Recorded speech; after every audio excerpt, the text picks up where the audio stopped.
All right, ladies and gentlemen, hopefully this is live like it should be. Do let me know in the chat if you have any issues with audio or video while I pull my notes up here and prepare to briefly shill. Let's see here. So yes, in mere moments, I will expect to look over at the chat and see whether or not the audio and video are acceptable. Thank you for joining me, ladies and gentlemen, one and all. Sorry, I have to make this type a little bit larger so it is easy for me to read. There we are. And I will get around to shilling here in just a moment. But thank you all for being here. Tonight, I will be discussing strategy. I hope to put together a series of workshop discussions with other dissident right figures using that gloss as a placeholder for the time being. And I wanted to introduce the idea and set forth what I am about. And that will be the focus of this evening's live stream. It will probably run 2 hours. I like to keep it under 2 hours so that I can make it over to, or so that it auto loads over on Odyssey, which I hope to be seeing and using, which I hope will be more of a part of my life in coming months, hopefully as YouTube becomes something that we all have to rely upon less and less, given how evil and backwards and fucked up it all is. So, yeah, let me check the technically optimal. Thank you, ladies and gentlemen. Okay, so a very quick shill. First off, buy my books. Science fiction, you can get it on Amazon. Apocalyptic future type thing under Oliver Perrin, Vinculum. And my poems, you can find them, Cinders from the Bloomery of Youth. You'll find that under Oliver Timken Perrin.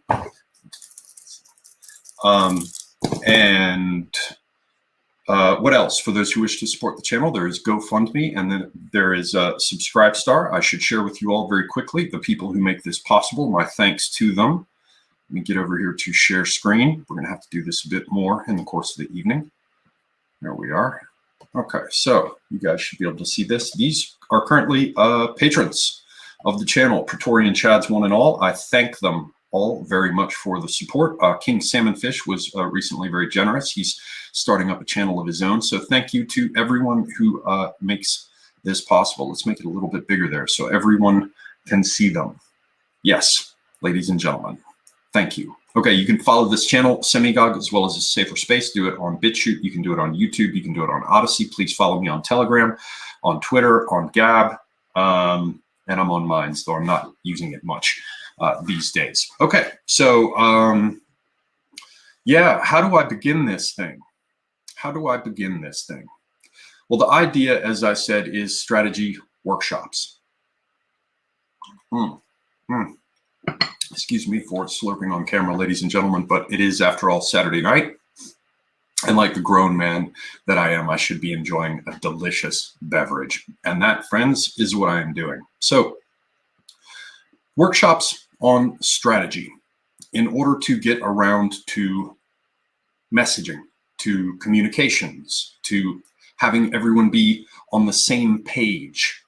This is something that I know quite a bit about. It's all about essentially identifying and projecting meaning in order to drive or shape behavior. And that's an important little phrase because it closes with behavior. The idea is that whatever is undertaken as regards communication, positioning, what's called branding, strategy. And when I use strategy in this whole thing, strategy on the title, whatever, strategy means strategy and tactics. I just plugged it in there because it's more inclusive.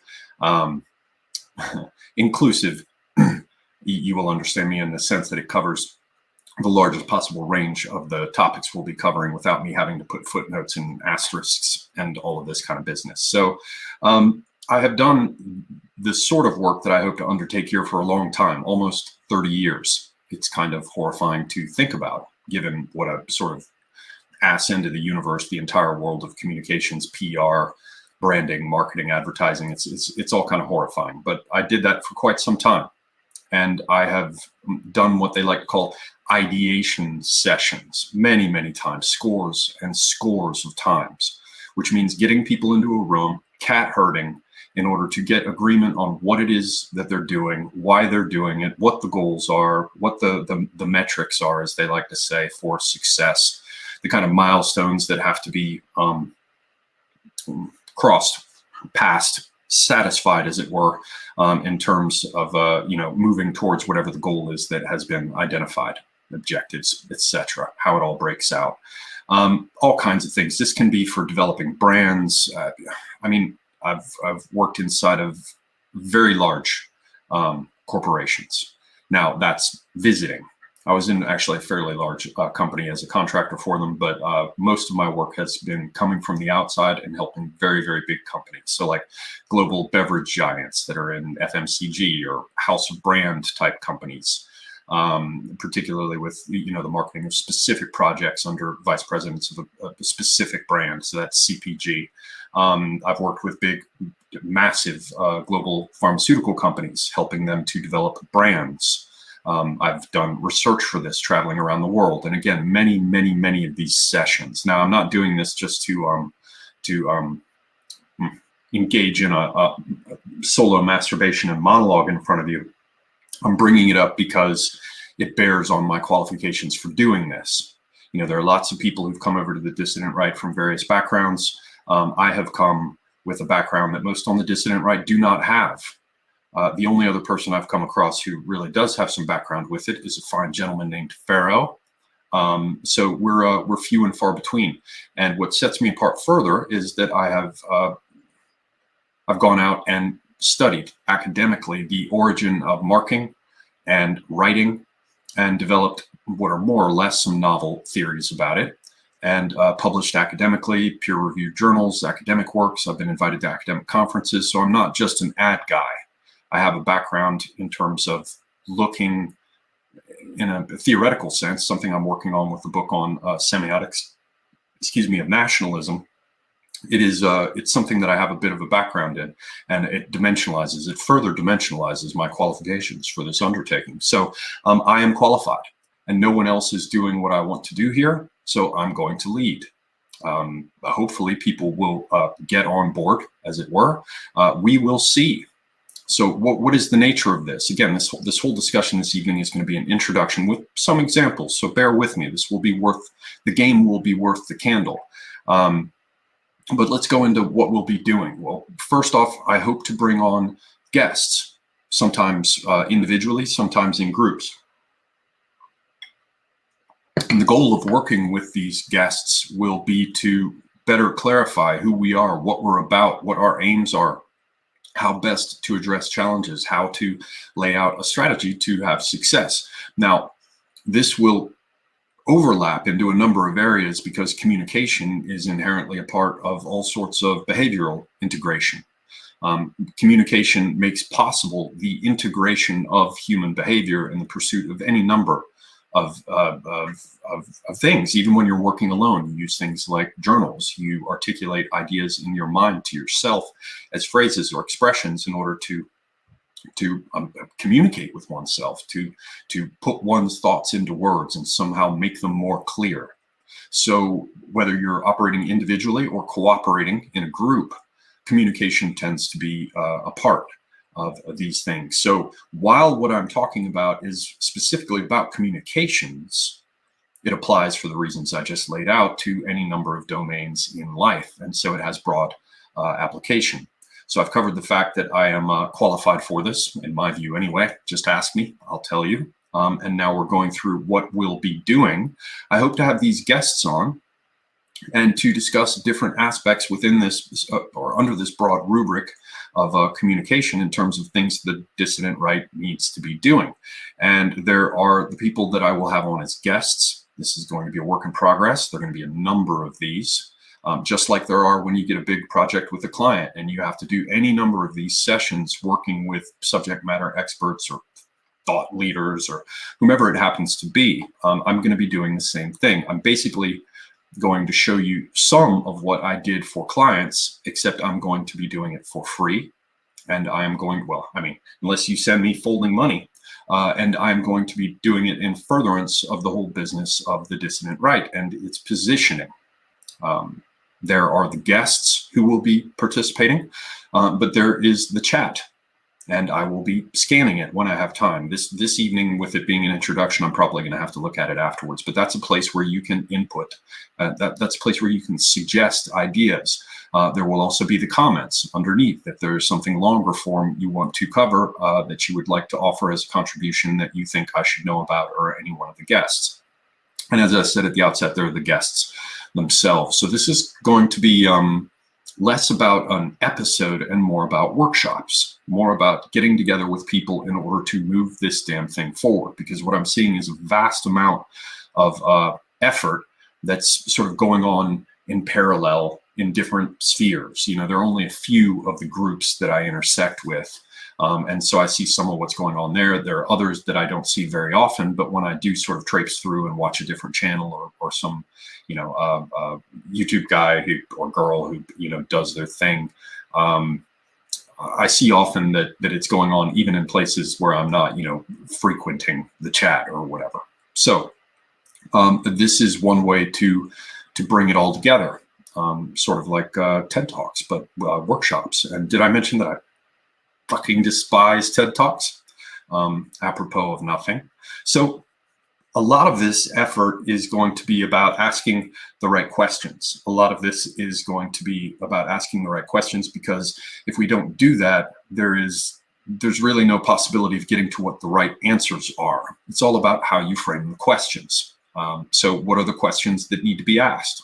Very often it's important to ask the questions in a number of different ways so that you can dimensionalize them or look at different facets of them. And that's what we do, or I did, in ideation sessions. So you can say, what are the questions that need to be asked? You can say, what questions must be asked? What questions do we need the answers to? Framing and reframing this, trying to look at it with slight shades and variations, differences in meaning, in order to get to what we need, which is insight and plans. So another thing to be said about this at the outset is that this is public. It's all going to be public. It's all a public strategy.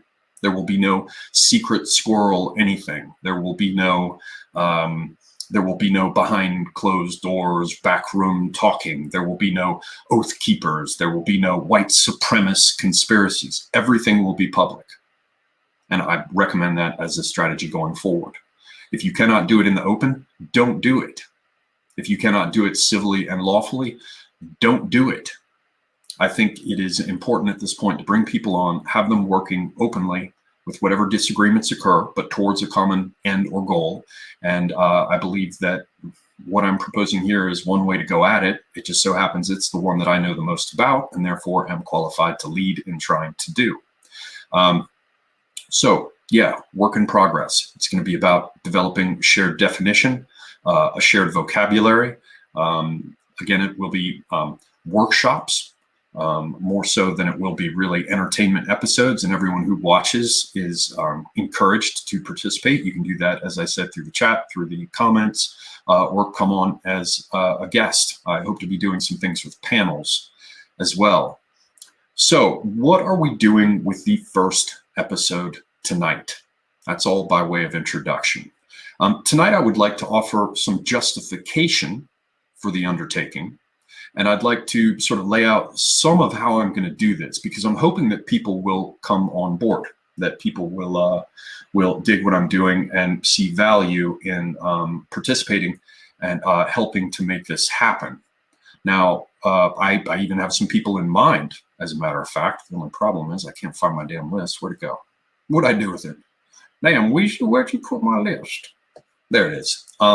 People that immediately come to mind are Academic Agent, AA. I don't know really that he does much in the way of appearances outside his channel. Another person I would like to bring in for this is Pharaoh, for the reasons that I just mentioned. He has a background in advertising and is, you know, regardless, a brighter light. But there are others. Jason Kona of No White Guilt has done quite a bit of work on lexicon, language, ways in which given phrases and terminology, which in themselves amount to choices about how to frame the argument or how not to frame it. He's focused on that quite a bit and has done quite a bit of good work there. Another person who has been doing this for a very long time, much longer than I, is Horace the Avenger, Tim Murdoch.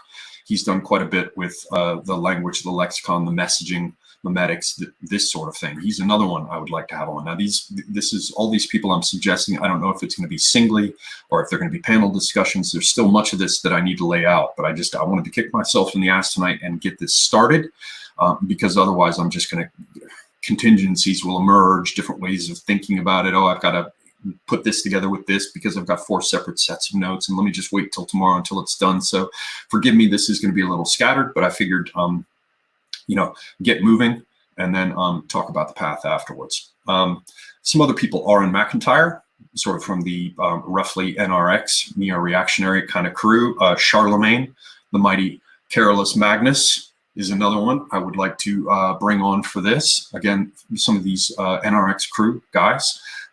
Josh Neal is someone I think would be very good to have on, particularly related to psychology, is because we're going to see tonight that there are some ways in which the whole aspect of psychology bears on this. Now, I am just talking about, these are people who immediately came to mind. There are many others. There are folks with some new channels who do some good thinking. I may get in on panel discussions with people like Prudentialist. There are a lot of bright guys over on that NRX side that I found out about. Settler's Lament, the Mighty Turnip, a lot of the folks that AA has brought on. Also, Otto Pohl. I think that there's going to definitely be some room for historians, because in addition to the old, Herodotus vibe of the historian assaying a given topic, these attempts at characterizing history going back to the original Greek, there is the idea of, winners write the history and the way in which historical narratives are laid out. So I hope you can see what's going on here. I mean, I'm basically looking at people who have shown a knack for things like AA obviously came in and did great work, just sort of crystallizing this stuff of, and this is just one example, there are many where he's done this, but, crystallizing this stuff about libertarians acting as suck boy handmaidens for commie bitches. And he did that in advance of when others should have been thinking about it, articulated it clearly, and then, often, as is often the case when people do that, rolling up over the horizon a short time later, you find that it becomes very much relevant to the moment. So people who prove themselves in that respect, they're bright, they're systematic, etc. I named Tim Murdoch, Jason Kona, because they've just been doing a lot of work on this very subject, and you bring in people who've been fiddling about in a given area before because they add insight and perspective. People like Charlemagne and R McIntyre, I like them because they have their own areas that they're studying in, but you can see them on Twitter. They work with the concept, whether they'll admit it or not. You'll see a new tweet come out where they've clarified it. There's that whole hammer and fold, like you're making a Japanese sword or something, to crystallize the concept, the joke about, I would have written you a shorter note, but I didn't have time. There are just certain personalities that are more like that. They get the idea that you have to drive through 15 different iterations to arrive at something that seems very simple. Like one of the examples I often use, Nike's Just Do It. I often talk about the fact that it's the superego railing against you to get off your ass and do things. It also helps you overcome the resistance at the point of sale. It harmonizes with the kind of thing you'd expect to hear from a coach, as well as from the person shouting in your ear while you're in the aisle to buy the damn thing. Just do it.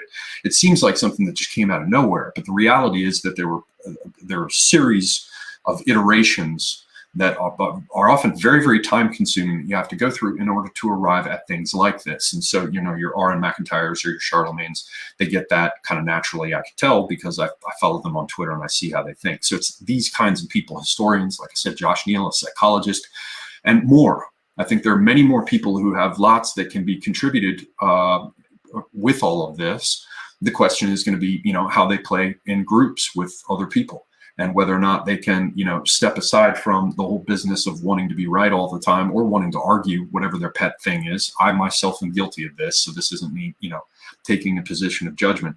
But, can you come into a room and put that shit aside and say, this is the goal of this session, and work together constructively. So that just becomes a matter of the chemistry of the various minds that are involved, brain chemistry.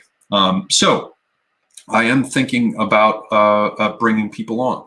And these are the kinds of people I'm thinking about bringing on. Now, what we have remaining to do before we go into examples of the kinds of things I want to tackle and examples of the way in which my thinking works, so that people who might consider being guests can sit back and go, well, wait a minute, do I even understand what the hell this guy's talking about? Like, you know, it's a self-selecting arrangement. If I'm talking now and I sound to you like an idiot, then either I am, which, you know, I would take issue with, or the way I think and speak doesn't work with the way you think and speak. And if you can't overcome that, you probably wouldn't make a good guest anyway. So, you know, we'll see. I'm going to lay out what I expect to do and give some examples of the kind of things that I will do, you know, beyond saying it's likely going to be a Zoom call type thing, you know, or a multi-up live stream, not Zoom, by the way, with some whiteboard stuff, this kind of thing. I'll probably be using some PowerPoint elements. I hope to use some mnemonic, some memory images, just because they can be very useful with group exercises. And I'd like to show everyone that that this art of memory business is about far more than, you know, memorizing something to be able to repeat it verbatim. Well, sorry, I want to put a little parentheses in there, because there is more than delivery in the whole business of rhetoric. There is what is called invention, which isn't just inventing things. It's the in-breath that provides inspiration, invention, vent, ventilation, inspire, inspiration, respiration, the breath, the pneuma, whatever it is, the invisible thing that comes and gives you a spirit towards a thing, inspires you with ideas. That's a part of rhetoric too. And thus it's a part of the art of memory that gets ignored when people think that it's just a matter of, you know, encoding something in order to be able to repeat it. It has an important role to play, I think, in the ideation sessions, which are all about insight, inspiration, seeing the white space, etc. Yeah, apple juice is good. Laws. Okay, so first thing out of the gate is a justification for this undertaking. I saw something recently. I did not look at it closely, so please do not misconstrue this as me being interested in getting involved with some kind of internet drama. I am not in any way out to do that. I couldn't care less about that bullshit. However, some points came up. It'll probably be, you know, on people's minds as something that happened recently, and so I'm going to cover it. You had Distributist come on, and he was talking about Don the Plebe, and, you know, things that he disagreed with in terms of how Don the Plebe sees things or goes about things, or expectations that he has, and the rest. Have nothing against the Distributist. Haven't looked at a lot of his content, his clips, his videos. I've probably seen 2 or 3. He strikes me as an insightful guy. I think that there are things that he is quite often right about. And as I said, he's insightful. But when he was laying into Don the Plebe, well, he did make a few good points. I'll give him that. And I only watched this once. I was working at the time. So, you know, go watch his content, allow it to speak for itself. But in my view, he was kind of laterally, in a backhanded way, kind of swiping at the idea of what he called getting on message. And the idea was that he was being dismissive of is basically that, you know, getting on message is going to help us with anything, because at this point it doesn't matter, you know, the media is controlled, et cetera, et cetera. So what could be the point of getting on message? Now, maybe it wasn't all like that. It's likely, excuse me, because I don't, you know, from what I've seen of him, he's not just out there talking out of his ass. You know, he probably qualified some things in a sensible way, and he wasn't entirely unreasonable. But the general picture was that, you know, what's the point of this business of getting on message? You know, that's not going to do it. It's not like we're suddenly going to be able to talk our way out of this. Also, I have seen, again, this is me setting the stage for my justification of the exercise. I've also seen a number of the neo-reactionary crew being kind of dismissive of framing and of communications. In much the same way you sort of, or I saw as an undercurrent with what the Distributist was saying. You know, there's this idea that, again, what good does it do? We're dealing with power relationships. It doesn't matter how you dress it up. And it's not just that the, let's call them the opposition. It's not just that the opposition had great ways of framing things or great talking points. It's also that they have a massive institutional weight behind them. And I get that. And I get why the neo-reactionary crew are saying this sort of thing. But at the same time that these people are dismissing, the usefulness, at least in certain contexts and the rest, these same people who are dismissing the usefulness of what they call getting on message, they like to bring up things about how being forced to repeat messages in colleges and universities will ineluctably sort of drag you over in the direction of that messaging. They also bring up that, how the Chinese commies and other commies would take American prisoners of war and force them to write anti-capitalist and anti-American essays. And, in the case of the essays in colleges or the anti-capitalist essays by the communist captors are forcing you to do, they tend to move the person ideologically in precisely the direction intended, precisely the direction that you would imagine, which happens to be the same in both these cases, U.S. universities and Chinese communist prison camps. But the point here is that it does work. If it didn't, it wouldn't be going on around us at all times. He who controls the spice controls the universe, but he who controls the terminology sets the framework for the discussion. There's very much this, and I'm going to pull this up over here, this little political compass meme that's come up, and I'm sure there have been many like this in the past, but I'm just going to go ahead and share it with you guys so you can see it. There we go. This should be working, and hopefully you guys will now be able to see this.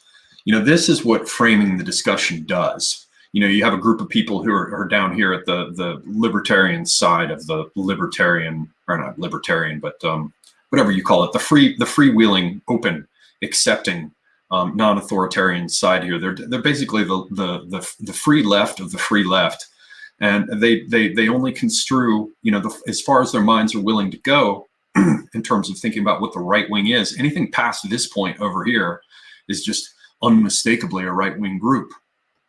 And they frame all of the discussion, keeping it effectively within these boundaries by how they label things and how they respond to things. Because the labeling, as I said, the whole point of the exercise is that it shapes behavior.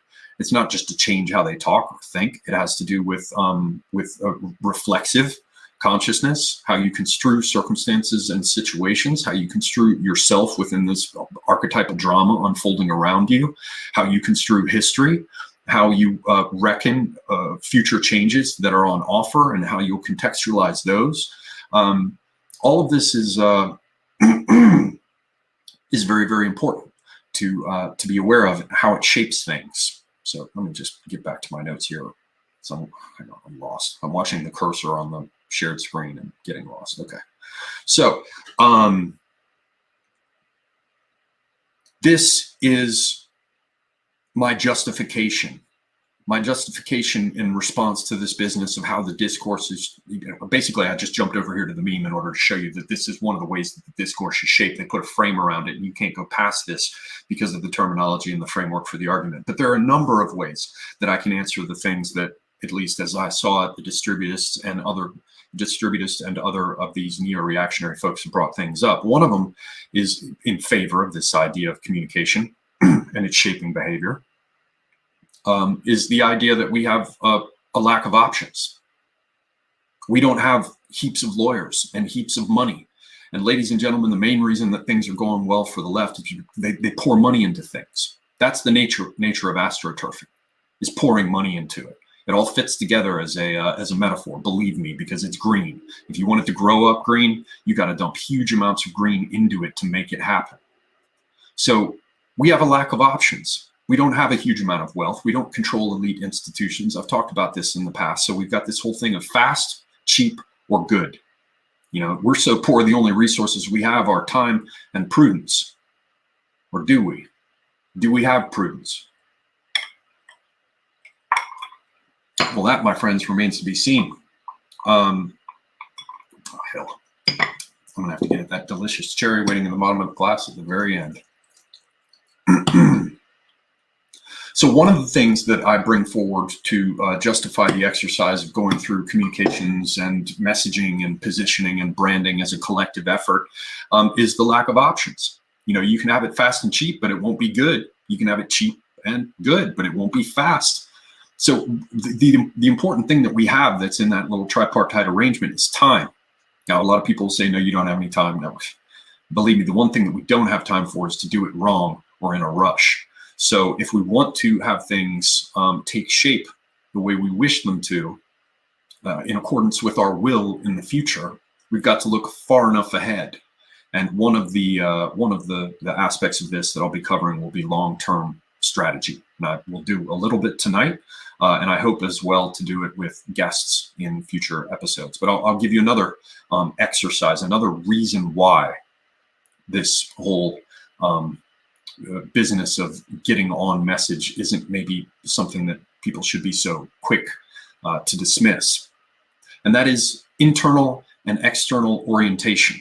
You know, a lot of people think that writing and communication and messaging is there. It's most useful for, you know, human things. It's a group thing. It's a collective. You've got arbitrary signification conventions, a critical term there being conventions, meaning that, you know, as a group, we agree that words have certain meaning and all the rest, but that there's an internal kind of orientation too. You know, writing and speech doesn't work only for that. It's like I said, it also works within us, you know, to frame my thoughts for myself in such a fashion that I can remember them and, you know, engage in ratiocination, reflect upon them, consider them further.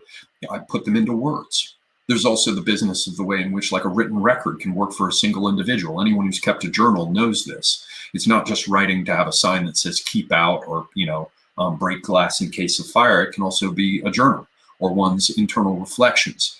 And so when we talk about getting on message, that's a fundamental aspect of shared definition, of getting oriented, of understanding where we are and what is happening.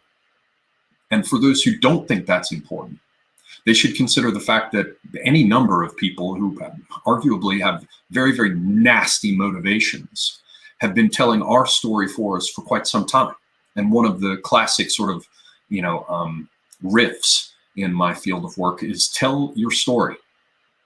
Tell your story. Otherwise, someone else will tell it for you, and you might not like it. So that's something to bear in mind. So, you know, in terms under this heading of internal and external orientation, we have the idea of who are we? Who are we? People are going to give you wildly different answers about that. And that's one of the challenges. If this entire process that I was talking about were easy, if it were easy to write the shorter note, then everyone would already have arrived at the shorter note. So it sounds like, oh, well, who are we? Are we going to get together and wear tie-dyed shirts and maybe play some Ray Lynch, you know, ambient music in the background and, you know, sniff frankincense oil from the diffuser and maybe, you know, wear yoga pants? No, it's a real thing. You have to figure out who you are and what the hell you are about. And importantly, you have to figure out who they are and what they are about. And there's a great deal of back and forth on this, a great deal of controversy. You know, each different group has its own little favored area, you know, where they like to point the finger for where the problems come from. But the challenge is to determine, well, despite the fact that we have all these different people coming from different directions over here on one side, who are the us, over here on the other side, we have, you know, vast numbers of different people motivated in different ways who come together to oppose us or to compete with us, the them side. You know, how is it possible to characterize them as a single entity?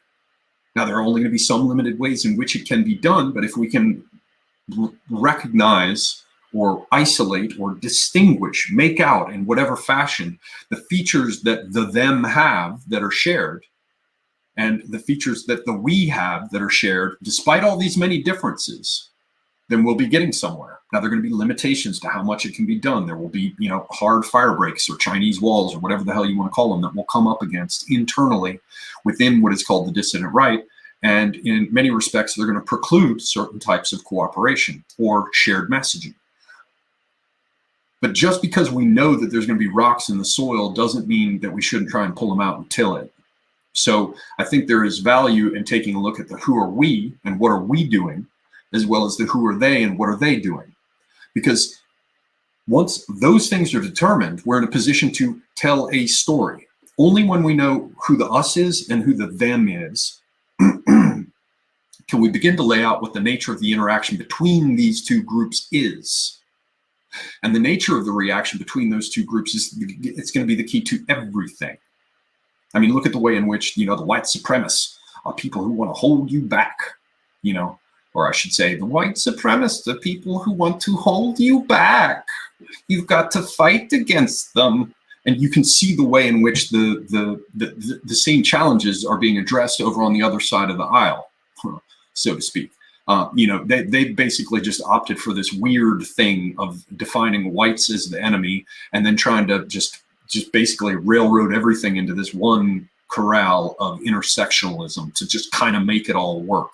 So, I mean, the kind of exercise is about figuring out who they are and where their fault lines are being elided over or where they really exist. That's an exercise in strength, weaknesses, opportunities, and threats as regards the opponent, SWOT analysis, right? Or you can do SWOT analysis, again, strengths, weaknesses, opportunities, threats over on your side for your group and find out where where they're trying to drive wedges, where there are wedges that are unrecognized, ways in which things can be brought together, ways in which people can agree. This, friends, is one of the justifications for the exercise I'm talking about. And I hope it goes back to neo-reactionary objections and people like the distributors saying it's just getting on message. If indeed that's all he said, again, go let him speak for himself. I'm not here. I don't want drama. So there's not only who we are and what do we have in common, there's also, as I said, who they are and what they have in common. And this has other values because right now everyone's talking about how the right never fights back. They just never fight back. And, there have been, good distillations, like Aaron has come up with some, about how losing is the new winning, or, there are different ways of phrasing it. Each, his specific way of phrasing it isn't sticking in my mind, but it's the old thing about, just treat the criminals more nicely and they'll be sure to stop engaging in crime, because if you were to be angry with them when they're engaging in crime, then they really wouldn't. It's just nonsense that losing is enough. And everybody talks, oh, the Republicans, they do this, or the so-called conservatives, they do that. Well, if we take a look at who we are and what we're doing and who they are and what they're doing, it should become much more clear where there are opportunities to collapse the two into one. So the nature of this exercise is to synthesize and analyze in ways that move the fake divisions that foster things like controlled opposition, to move them to where they really are rather than where the rhetoric is trying to place them. So, for example, we have to look at the fact that there's a uniparty and resolve the two into one. Solve et coagula, right? Take a look at what is construed as being separate and two parties. They're really not. Well, what is it that the so-called conservatives and the so-called progressives have in common? I mean, besides everything. But there is value in the exercise where it is possible, where it does not cost us in terms of our epistemology, our model, the value of the hermeneutic grill, the interpretive framework that we're using to look at this, where we can do it without compromising and oversimplifying or being Procrustean. It's good to resolve what look like many things into one, because then it's easier to think about them and deal with them. So again, this is all, we're torpedoing the live choices when in fact what you've got is two routes to the same place. The understanding of that and ways to articulate that and talk about it come out of the process that I'm describing here, which is why I'm hoping that people will get together and do this as a group. For those who are just coming in, who didn't catch the beginning of this, I'm discussing an upcoming series of workshops. It will be more workshops than episodes, conducted publicly with guests in order to work on messaging, positioning, branding, strategy in many respects, but generally associated with communications for the dissident right. So this business of who we are and what we're doing, who they are and what they're doing, there is an aspect of this that's very important if we want to convert, because there are two ways that we can shape the world around us. I mean, there may be others, but for my purposes, the two that I'm focusing on now, and they seem to be critical, are conceive or breed, or, you know, give birth to it, raise it up as your own, right? So that's one. Birth it, right? And the other one is convert it. So you either have to make the new group, or you have to convert people who are out there. And whether or not you're raising up a group of people with an understanding of the world that you want them to have, the classic example that Tim always used and I always use, and you guys have all heard it before, but I'm going to do it again, is Moses going out in the desert for 40 years in order to raise two generations separated from the establishment with their own views. And by the second generation, it was fully inculcated. He had laid it in, the foundation was built, and then he could move them to wherever he wanted to with a new attitude, right? If you're raising a generation with a set of new ideas, giving birth to those you hope will replace your competitors, it's very important to have a story. And that story is always going to be, like all stories, a narrative with characters. And it's going to be who are we and who are they and what is the nature of the interaction between us. There is also the business of converting. I mean, many people have come over here from the left, or people who just sort of, like me, where I wasn't on the left. I just didn't, there wasn't anything major that was pushing me out. I mean, people were kind of freaked out. They're like, oh, he's into guns. Oh, well, he's all right. You know, but a lot of people have come over from the left or from centrist positions and the rest. And, you know, for those of you who had to do that, you know that there is this sort of phase of, you know, they like to call it red pilling, or, you know, getting your mind right, Luke, overcoming a failure to communicate. This entails having to look at yourself and what you've been doing over many years. And in many respects, I mean, I had to deal with it, realizing I've been a sucker. Now, this is an ongoing thing in your life. I mean, everybody had to watch my Eat Crow stream about Donald Trump, you know, so there are more recent examples. But the point is that a great deal of honesty is required to come to terms with what you've been doing if you've been a dumbass. And the reality is that the vast majority of people are not possessed of that honesty. They don't have those, they don't have it within them. I mean, it's just human nature. I was driving down the road today, and I had right away, and there was this black woman pulled up at a stop sign, and she didn't, I mean, not pulled up at a stop sign. There was a stop sign for her, and she just sort of pulls halfway out into the street, the whole front end of her car there. And I just sort of drove around her, like looking at her like, that's nice, honey. And she like freaked out and skidded out of the thing and was all angry. And it was a big fuss because she either couldn't recognize, or even if she did, in some dim part of her walnut-sized brain, begin to understand that she had been a dumbass. She couldn't face that. It had to be that I was something bad, and she had to get angry, and she had to squeal out and teach me a lesson, right? It's just how human beings are, of all types, not just black women with walnut-sized brains, you know, not all, whatever, everybody. So this is a barrier. If you want to convert, then you must confront this barrier, and it is a psychological barrier. How are people going to be honest with themselves? You know, you have to give them a way to frame it that makes sense and leaves them a little bit of room to still be a person and still be accepted. And that requires framing. It requires understanding who we are, what we are doing, who those other people are, and what they're doing, and the nature of the interaction between both groups. That is framing. It matters. So I don't want to hammer this too much, but you see, that's another justification. So what did we talk about? We talked about this whole business of a lack of options. You know, so if communication strategy is something that we can do now that doesn't cost us a great deal of money, but, you know, people can get together and do it by, you know, working together and contributing their time.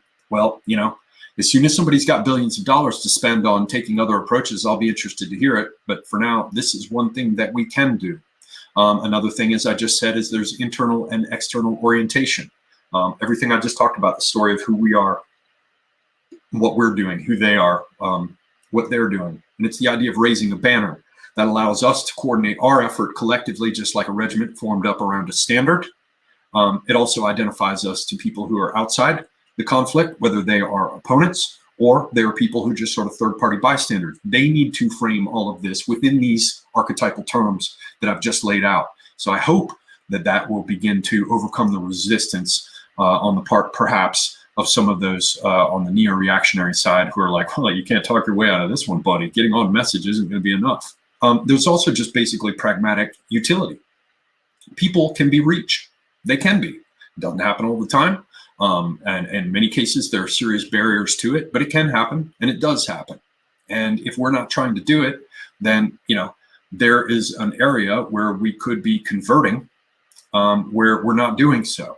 Now, if we lay out a whole framework of all sorts of different things that can be done, should be done, and in what order, as I hope eventually will be one of the outputs of this exercise, perhaps we'll find out that, okay, if we really look at it, the return on investment for putting all this energy into converting people when we've got like a 5% conversion rate, maybe it's not worth it, right? But we should at least be considering it because they can be reached, and maybe it won't be the first thing that needs doing. Maybe it'll be 5th down the list, maybe it'll be 25th, but it is something that we should consider, because if it's not up there, that's one of the things that we could be making shit happen with, that is instead just lying fallow or unused there, right? Don't put your talent in a jar and bury it underground.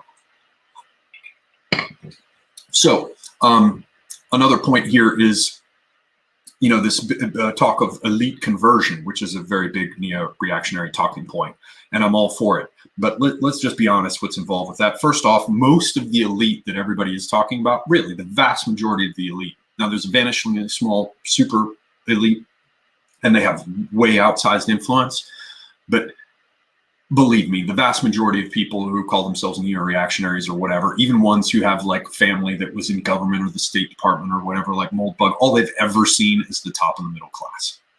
I don't care what they think. I don't care what they say.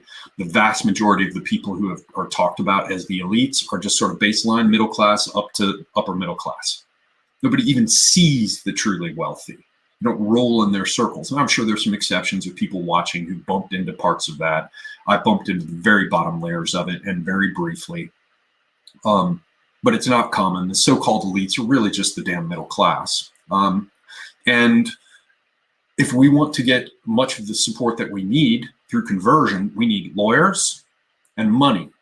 And if we get money, believe me, we've got I should say lawyers, right? So we need money, and that'll give us lawyers. Money, lawyers, investment, support, sponsorship, foundations, 501c3s, all that kind of stuff only happens when you frame things in a way that make people not want to run away screaming. And communications exercises, becoming clear about who we are and what we're doing, what we're about, and all the rest. These are the kind of exercises that maybe not, but at least have the potential to have as their yield messaging and positioning that will be like, oh, wow, nobody ever really explained it to me that way before.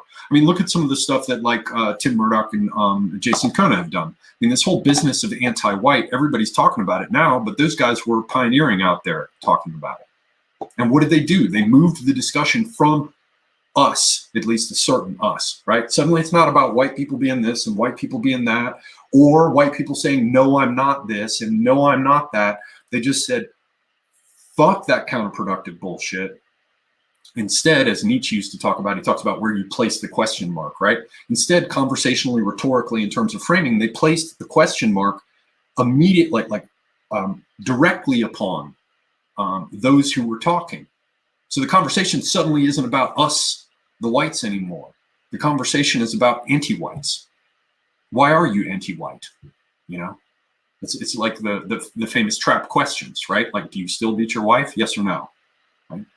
Framing of that sort is useful.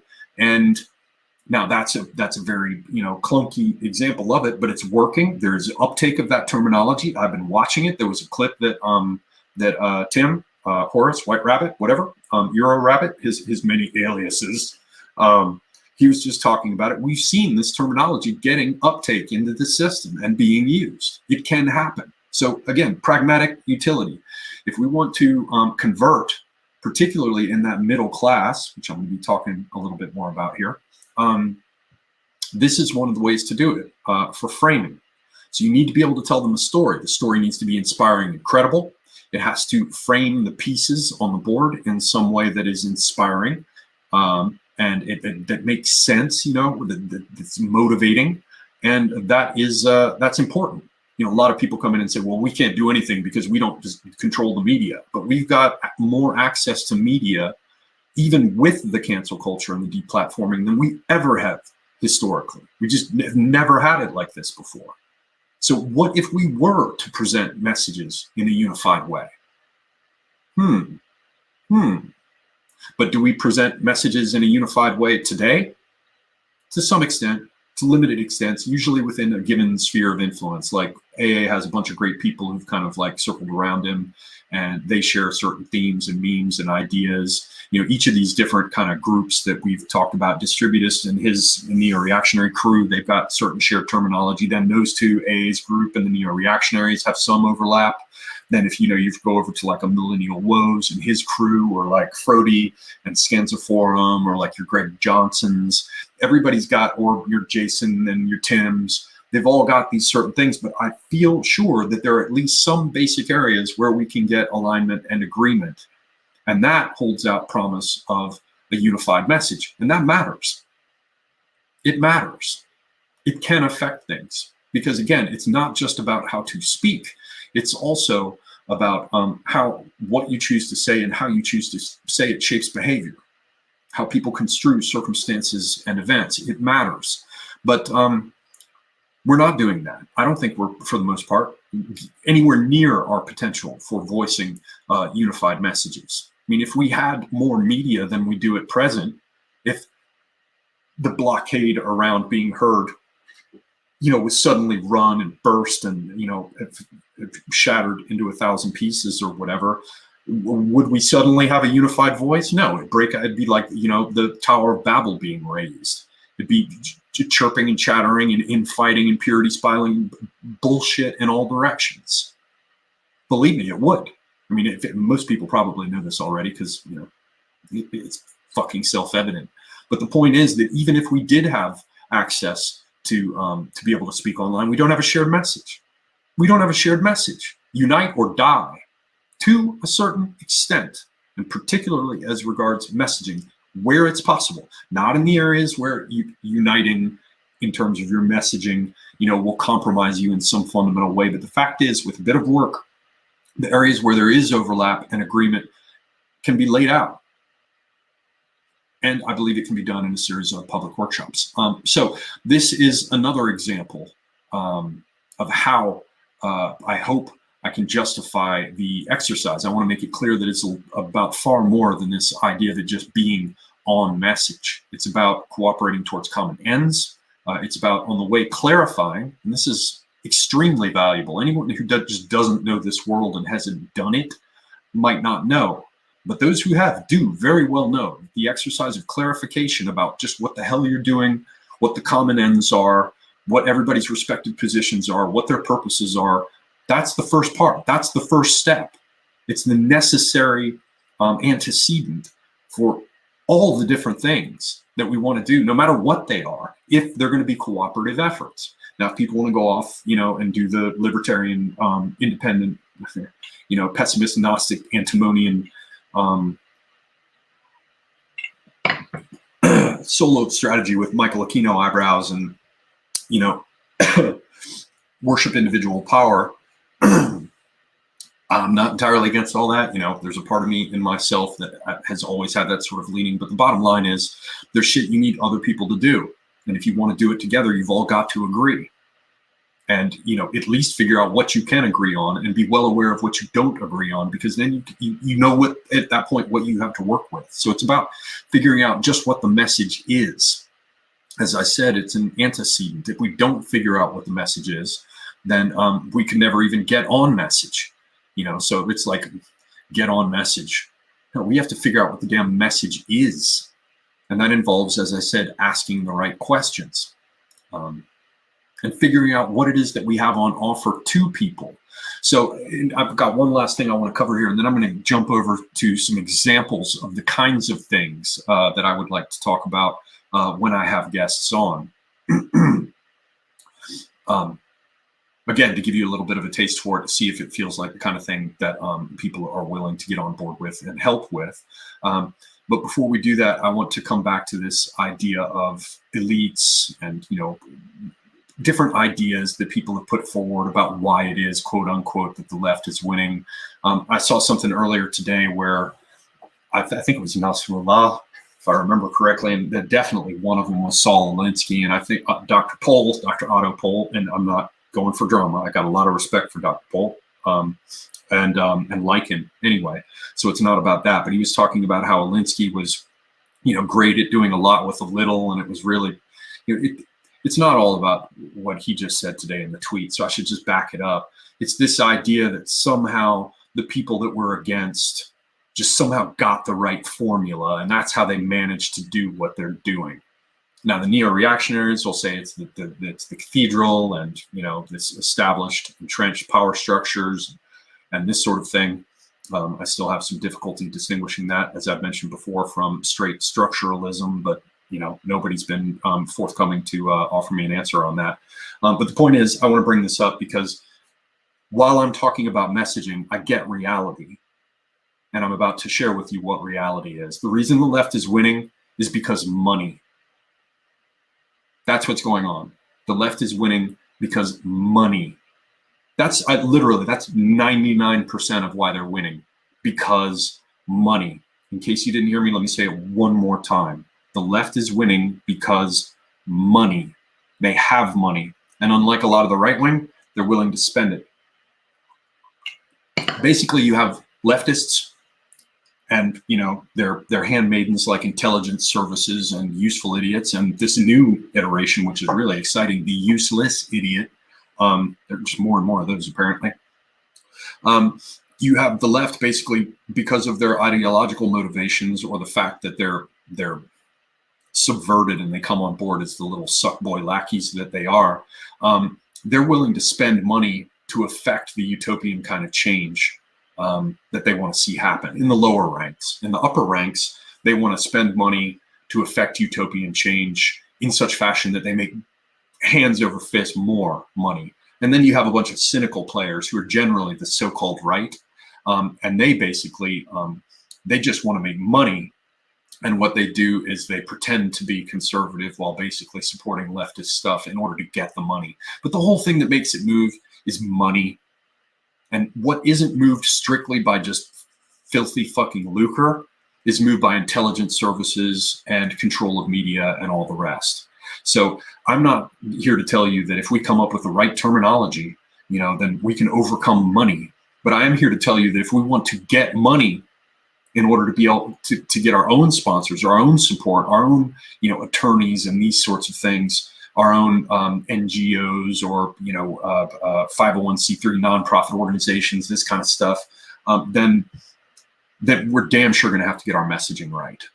So I just wanted to put that out there in case anybody's going to come by later and be like, well, you know, by getting on message, you have to realize that there's really all this institutional weight that's against us. Well, you know what? You're never going to be able to pitch an idea and get anyone to get on board and assist you with doing whatever it is if you can't sit down and frame it and tell it to them in a way that makes them go, yeah. And that is where I come in, because in dealing with selling shit or positioning shit, usually emphasis on shit, you know, turd polishing, the gilding of turds, etc. It's all about how to sell a thing. And we're in a position where, how do I say this? People are only going to take action if they see a benefit. They have to see a clear benefit for them. And in terms of, let's just jump over here. I'm going to show you this. This is just, you know, marketing, sales, branding stuff 101.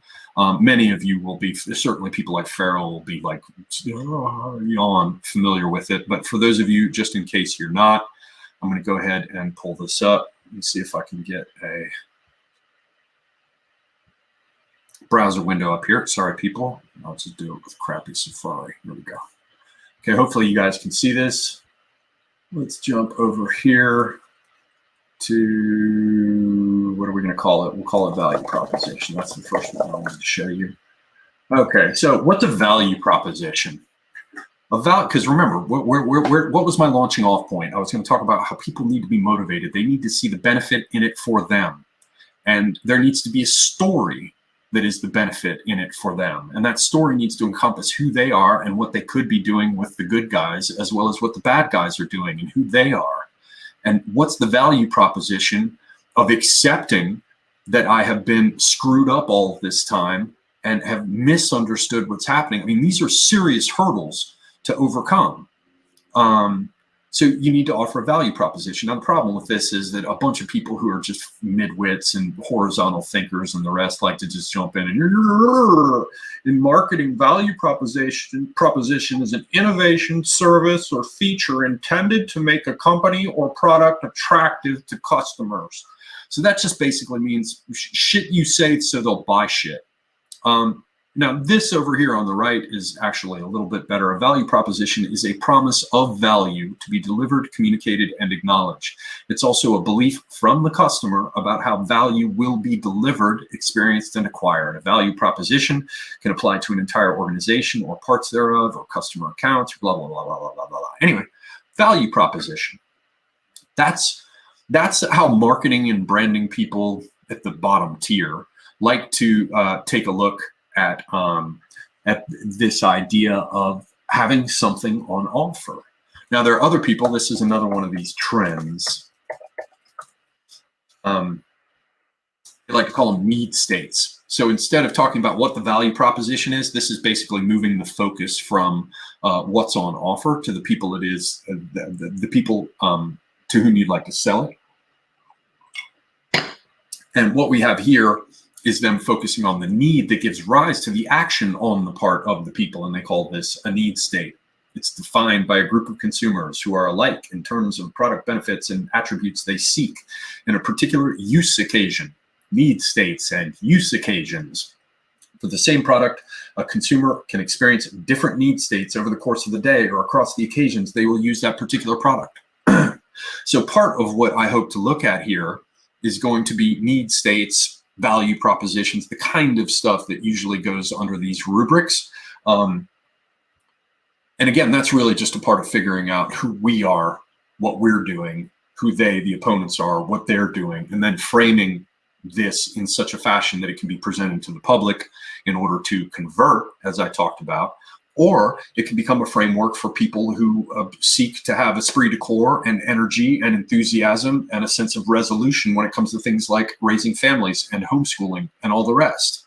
So whether you're trying to convert or you're trying to create, give birth to, create the next generation, the same set of exercises about what it is that people need, what it is that we will offer them in answer to that need, and the rest, all of that is brought to bear. So, we're talking about selling something. We're talking about the fact that you have to offer people something of value, and they have to recognize it as being valuable. One of the stories I like to tell when I was dealing with selling shit is that once upon a time I was in a little boutique digital shop, and back in those days we were doing application development, and at first this was long ago. So in the early days, we had we did stuff on CD-ROM and Flash and all these kinds of things, and then this is in the 90s, and we brought in a Java developer so we could suddenly do all kinds of more stuff, and it was all very cool. But I discovered in talking about application development during my experience with the digital world, I ran into this constant problem. I'd be going to talk to these guys and I'd be like, well, what you need is a such and such and a scalable, extensible, blah, blah, blah, blah, blah, blah, backend solution, and, database integration, and empower you to do this, and your backend, your content management system, and blah, blah, blah, blah. And they didn't understand it. They're like, oh, I called you because I needed a website. And believe me, these days it's thousands of times better. Back then, they just didn't understand. Now, the tools weren't as, hadn't been proven as well. You didn't have as many people who made a fortune. Back when I was doing that, Jeff Bezos was still slogging along just trying to sell books. Amazon was a place you went to buy books, YouTube hadn't come to life, but one of the earlier versions called Community, I helped build the second iteration of that site. It was a predecessor to YouTube. So it was very early on. But what I'm trying to get at here, sorry, I'm going far afield, is that you're in a shitty situation if you have to explain to somebody why they need what it is you're offering to them. I cannot count the number of times that I sat across the table from somebody. I'm explaining to them, well, you need our stuff because of blah, blah, blah, blah, blah. And they'd be like, well, I don't understand. I'm like, well, let me explain it to you. And as soon as you start explaining, what happens is they're like, he's trying to sell something. Even if the explanation is useful and viable and important, and they should know it, they don't care. Their eyes glaze over, because what happens is they're like, I don't understand. He wants my money. He wants my commitment. I don't understand. And now he's explaining it to me, which means it sounds kind of like somebody with Watchtower for sale in their, or to give away in their hands, or, you know, Jehovah's Witnesses are on my front porch. I'm just looking for a way to say, I'm sorry, my mother's upstairs. She's having a heart attack. I've got to go, right? I got to do something much more important, like clean the toilet, right? People want nothing to do with it. As soon as they feel like you're trying to sell to them and you're having to explain to them why it is they need what it is you're selling, if they don't already see it immediately, if it's not immediately apparent, then they're like, shut down, get fucked, get out of, I have too much other, I have things I actually have to worry about, the things that are far more important than you are. Please, please, please, fuck off. And so when we talk about framing this and communication and getting on message, this idea of selling, well, it's the quest for the shorter note. It's the quest for a very straightforward, simple, easy way to say things. Like, I can't even remember it now, so I'm a bad example, but like I was talking about how Aaron came up with one particular very concise way of talking about how, you know, it was something like losing is the new winning for Republican, but it's better. I'm just pulling that out of my ass. The point is that when you can come up with really short things like that, really pithy, direct ways of describing it that come out fast, then they're like, oh, I get that. Right now, I recognize that what I used as an example there isn't specifically selling something. But when you think about many of the challenges that confront us, if we did work out the specific language associated with this thing, it helps. I mean, I have just seen excellent developments like Tim Murdoch and Jason Kona have talked about simply from using anti-white. Just move the discussion off of white people, what they're doing, what they're not doing, what they did or didn't do in the past, whether or not what you're saying about them is right or wrong. Just move the entire discussion over to you, pointy-headed D'Artagnan. Let's talk about you. But you don't say, let's talk about you. You just say, well, that's very anti-white. Suddenly now I have to talk about it. It's just one word. And the problem is that there are a lot of people out there who don't understand how much work goes into identifying those terms and correctly understanding how they're going to fit into the larger picture of, you know, basically creating or converting.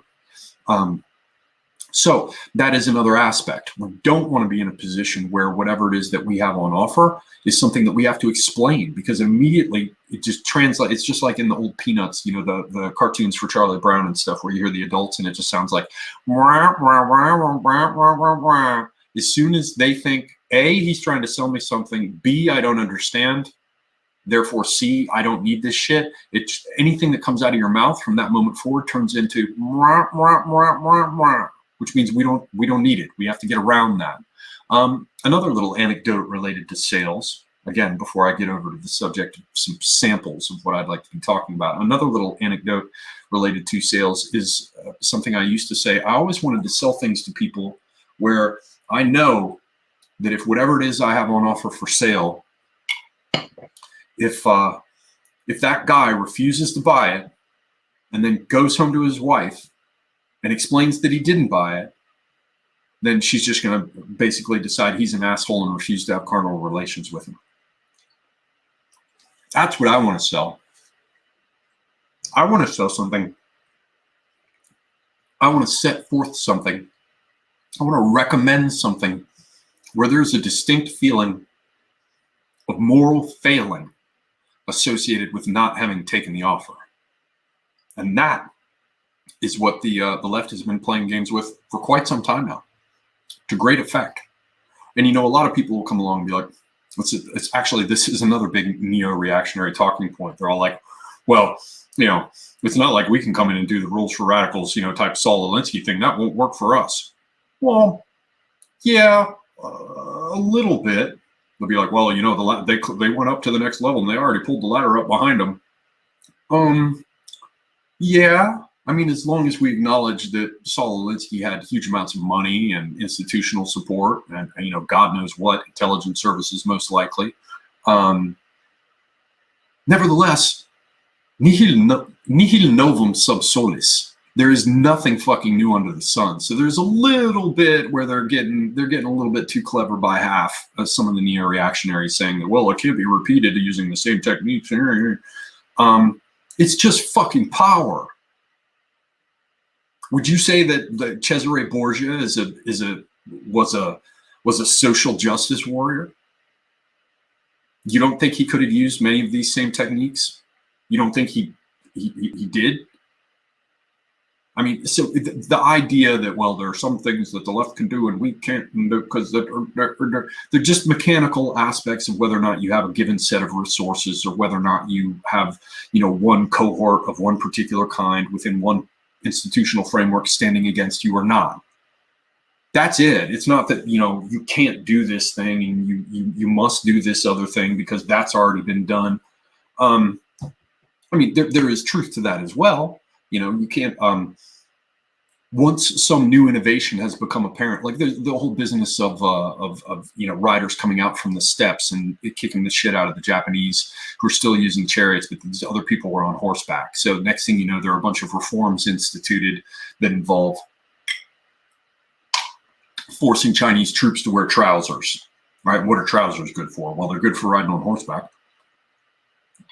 So you adopt the weapons of the enemy, right? Or whatever, the lapel rifle, right? Once you have certain developments, other people see it. You know, the Prussians will come up with their needle gun or whatever. I'm probably getting these things mixed up in time, but you understand what I'm talking about. Once an innovation has come into play, yeah, you're no longer going to get the same advantage of surprise out of it and a lack of preparation, right? As soon as the Germans saw tanks rolling over the trenches in World War I, you know, it was only a matter of time before they rolled one out there themselves. But you'll notice they did. So, for example, if you see a bunch of British tanks roll across and the Germans are like, we've been caught off guard, bleh, they didn't just say, well, we can't do that because the British already did. It's ridiculous to imagine that the right wing could use the tools of the left wing to respond. No, they came up with tanks of their own. And yeah, they had the march stolen on them for the first part of the two world wars that we somehow think of as separate. But boy, they sure did come back with some Panzers and Tiger tanks and King Tigers and things that worked pretty well, didn't they? Now, we're not going to get into the whole thing of, you know, production capacity and, you know, material shortages and all the rest and whether it was the best strategy. At scale, my point is simply that obviously we can use many of the techniques that the opposition or the competitors have used. And furthermore, if we don't go through exercises about communication or undertake these ideation exercises to figure out what the opportunities are for positioning and how things are presented, then we're never going to identify the next secret new big thing that they never thought of. Last, well, two things about selling, because these are all points about selling. Remember the idea that you have to offer people something. There has to be something that they desire. They have to see the value in it. You don't want to have to explain what it is. They should be able to clearly recognize what it is that they will get, how they will benefit if they move over to this other ideological position or perspective.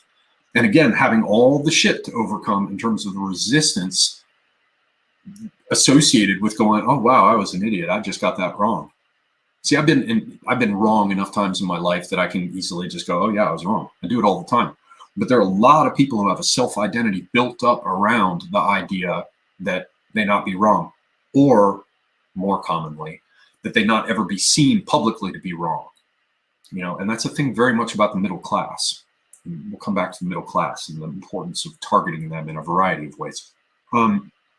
So you have to offer people something that they can clearly recognize as being of value in order to get them to come over to your side. There has to be advantages, or have to be advantages. And particularly given that they have to overcome the business of resistance to acknowledging to themselves, as they must, if they're going to come over to the other side, that they were wrong. That's one of the reasons why I want to get Josh Neal in here, because he has a background in psychology. And imagine if you got a workshop together of all these different thinkers and ideas, and you're doing it publicly as a multi-up live stream call. And one of them is a specialist with psychology who studied it, has a degree in it. And he knew beforehand, before joining the discussion, that one of the particular things that we wanted to look at from a psychological perspective is honesty and resistance, denial, and strategies that have been developed over the past 50 years in the clinical literature, whatever, right? Best practices from the realm of psychology related to overcoming denial and fostering honesty, like recognizing that some shit has been done wrong, right? From you know, your Skinner's behavioralism, or you know, the Freudian framework, or you know, your business with the Jung, or even stuff like some of the 12-step programs, right? There's all kinds of stuff that people, or cognitive behavioral therapy or whatever. There are many different dimensions of how this has been looked at, and people have tackled the problem of how do you get people to be honest about something that they're in denial about, that they have to publicly grapple with in order to move on to the next phase of their life. That's shit I'd like to know. If I were doing a workshop about how to frame messaging and put it out there for people, let's just say, I mean, I have no idea. I haven't asked Josh about it. I had him on my channel once. You know, he is not to be held responsible for any of the shit I'm talking here. He probably doesn't even know I'm saying it. But that's the kind of person that I would like to have on from that perspective. Again, same thing with historians, how the narrative was framed in order to make people feel happy about it, in order to support some particular political change, right? All these things begin to interlink. And it's when you bring people together and work on them as a group that you can make progress. So coming back to selling, my last 2 points. One is about selling antiques. I did it for a number of years. And one of the major things, core things, key things that I learned was that people buy stories. That's what they buy. When I bought a particular yatan in Turkish or whatever, one of the things that caused me to buy it was that I was told that it had been at the siege of Vienna in 1683. And I was like, oh, wow, man, I'm going to get that yatan. It's from 1683. Oh, man, that's going to be great. The story that the person who buys the thing or engages with the service or product, the story that they become a part of insofar as they have engaged in the product, with the product, or in the service, or with the service. That story is one of the things that matters. And again, that's an aspect of communication. Again, this is me going through the process of justifying this exercise. And before I put all of you to sleep or make you want to stick knitting needles in your eyes, I'll give you the last one, and then we'll move on to some examples so we can move out of this whole thing of justification. I'm going to just take it as written that I have given sufficient justification for those who think that bothering with messaging is a waste of time. Last one is, with lawsuits, I have seen through my own personal experience that when you've been sued or you're suing somebody else, the only way really to resolve it, a lot of people don't know this, I'll just tell you for free, is whoever it is that you're trying to get to settle, you have to convince them that they're actually buying something. I had this great light bulb go off in my mind when I realized this. Like everything, because there are all these papers being waved in front of you whenever you're dealing with a lawsuit or anything like that, or, you know, mediation or legal stuff. It's just papers. There's always, you know, piles of papers being held up in front of you and waved. And hopefully they have lots of marks on them because it's all like symbolism. It's all bullshit. They just wave papers, or they serve you papers, or you're afraid to open the envelope and find papers, or the court sends you papers, or the papers go on the docket. It's all about marks and papers, and the lawyers will tell you this, and, you know, everyone will argue one thing or another. But what you have to do, just like the lion that sees its way through all the fucking yipping of the hyenas at night to identify where the matriarch is and go straight for it and break its spine, to avoid all the distractions, what you have to recognize is if you want them to give you money, at the end of the day, you have to convince them, at the end of the day, sorry, I hate that expression. I'm going to stop using such expressions, but you have to convince them that they're buying something. That's it. And if you don't have, a patent, or you don't have, some non-disclosure agreement to turn loose of, or, you don't have some aspect of intellectual property that you have locked up. If you're just in some spat, then you better find out what it is that they're going to be buying from you by paying you any kind of settlement money, or they're not going to pay you a damn thing. And it's just going to go on forever. And so when we take a look at what we're dealing with out there in the world in terms of convincing people, convincing, or, coming up with a plausible, empowering, motivating, honorable framework that people would want to be a part of if you're breeding the next generation or motivating homeschooling or trying to get families to have children, you've got to have a story. And that story should be one that that is a part of everything that I was talking to you just about now. There's got to be a sense that they're getting something for it, as I've tapped upon several times now thus far. But I wanted to come at it from the direction of lawsuits, because there are ways around that. I've been in situations where I didn't have anything I thought that I could get them to pay for through settling. Again, when you throw away the legal theory, throw away standing, throw away jurisdiction, throw away all that nonsense, I'm talking about the actual core of things, which is, well, they're not going to give you money unless they feel they're getting something for it. Well, people aren't going to come over to your side unless they feel they're getting something for it. And there is a very important technique, and the left has used it endlessly. And that's like, well, if I don't have anything they want to buy, I can just use veto power, make them buy peace of mind. Like, what does anybody want from a bunch of rioting black students on campus who want their own dorms? They just want them to go the fuck away. They're just buying peace of mind. So that, as a sort of transition from justification over to strategy, we're going to see various ways that plays out. But I wanted to cover that aspect as well, because depending on how you articulate everything and how you frame it, you can identify ways where you can get them to pay for peace of mind. It dovetails with what I was talking about, where I want to sell things to where if the guy doesn't buy it and he goes home and tells his wife he didn't buy it, for her, it basically just sounds to him, for her, it just sounds as though he refused to do something that he was morally obligated to do. And so she will refuse him all further carnal knowledge, basically saying, you're a bad man. You deserve the Lysistrata strategy, because I heard that this fine gentleman was trying to get you to donate such and such for the water-headed babies of so-and-so, and you just refused because you're evil and bad, right? That ties together with the thing of buying peace of mind. And all these things, in terms of motivating groups of people, are a part of this idea of people buying things, people exchanging their endorsement and position for advantage, which all goes back to this idea of the left right now. The left, they're in power because they've got power and money, and they control access to it. And even before it, when everybody's like, oh, they just came out of nowhere and they just were so smart. No, they didn't. They had Chinese money behind them. They had communist subversion of Hollywood behind them and other things. They had, Russian money behind them. All these people, all the neo-reactionary people are like, there's never been any such thing as a true grassroots revolution. And then they'll be like, well, there's, all those people had institutional support of some kind, very often outside the countries that they were seeking to destabilize, right?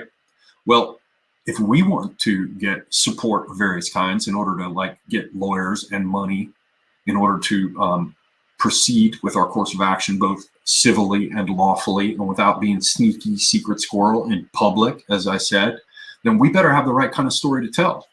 And we have to offer certain things from our side to those who we wish would support us in such a fashion that they feel like they're getting something.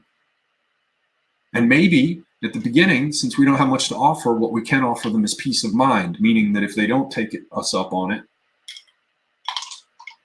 they'll no longer have peace of mind. Again, we can use the weapons of the left, some of them, and hopefully much more intelligently, because there are all kinds of things that proper analysis would reveal over on their side that's just, kludged together bullshit for the most part. I mean, there is a lot that they're doing just fucking wrong. And it's basically, it's all held together anyway because they can just throw wheelbarrows of money at it. But, you know, I have heard it asserted that it wasn't meteors that killed dinosaurs, that it was little mammals who ran up and sucked their eggs that they scarcely noticed, who just destroyed their ability to reproduce. You know, so there are many ways of approaching this. And, you know, next season's titan that dominates the world is a scurrying little mammal with fur and nipples that the great titans of the age scarcely notice. So there are many ways to approach this. So anyway, that is my justification for this exercise. I would like to get a number of people involved. These are going to be workshops in which people cooperate and participate. And I think some of the trick is going to be getting the right groups of people together. Also identifying people who are going to work better one-on-one with me as opposed to, say, for example, a panel. But the idea is that people watch and they participate. We do some stuff with whiteboards and that it's continuous. You know, this little framework, like I'm going to try and fit all of this in within 2 hours. Some of these things are going to have to be longer and they're probably going to have to go out as parts and sections. And some of that entails like leaving off with one discussion at a certain point and moving on to the next one. That sort of thing. So hopefully this presents some sort of basic picture here. Now, I'd like to take some questions at the end. So what I'm going to do, I'm going to very quickly go through some samples of the things that I think would be interesting here. And then I'm going to jump over to taking some questions. Hopefully we have some people in the chat, you know, and folks will want to weigh in with their ideas or immediate responses or whatever, but let me see here. Okay, so there are a few things, because I've been working on this. I've been working on this for about 3 weeks now, and it's just pages and pages of sloppy notes. I haven't gotten to the point of writing the shorter note yet. So, you know, there is that mea maxima culpa. But first off, I think there are probably parts of this in which I'm going to use a lot more of PowerPoint type stuff because I've always done that in the ideation workshops with clients and it tends to work well. There are all kinds of people whose eyes just glaze over and they can't deal with the sheer volume of shit coming out of my mouth right now. They like people to speak more slowly. They like things to be said more clearly, and they just do a lot better with text on the screen. So I will probably be doing some of that. As I said, I'm going to include some of the art of memory, but from the perspective of invention and arrangement rather than just delivery, from the perspective of rhetoric. So here are a few things, a few ideas that I want to explore. So everything, now we're getting into the grab bag miscellany of things that I want to tap on and work with and talk to people about. But this is a work in progress. That's something everybody has to understand. You're not going to get a final, finished, polished, lovely, whatever out of me right now, because it's a work in progress and it's work that I cannot do alone. I have to assemble a team of people willing to participate and volunteer their time to make this happen. So we'll see who is willing to follow up on this. If you are, and you already are connected to me on Twitter or Telegram or something, get in touch with me. Tell me about what things you might be able to bring to the table, what aspects of this interest you and the rest. But for now, what we're going to have, before I go and pause this briefly and get a cigarette, and then take questions with like the last 20 minutes or so, I'm just going to go through a few of these things that are beginning to take shape in terms of strategy. Now, these might not be, or most likely won't be sort of final products, but everything has to be inched forward to a certain extent, because what happens is, it's like, you know, if you're trying to cut something with a file on a surface, and, you know, it's best, you don't want to run your file backwards and dull it, right? But, you know, you take a few strokes back in the other direction, or you can use a jig or a guide and just sort of gently go forward the first couple times, because you got to cut some kind of groove in order to bring the force of the file to bear on the surface and get the work done, right?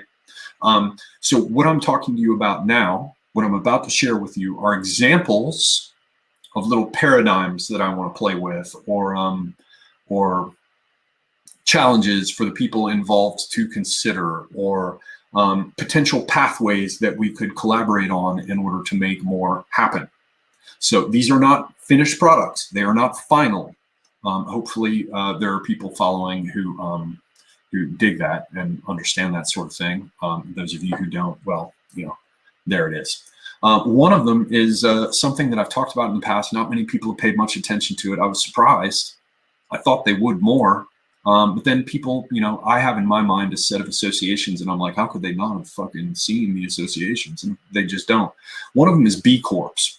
We're talking about the whole thing of social justice corporations. Let me just show it to you. And so all you bastards know it exists. I've talked about it a few times. Some of you will have seen it before.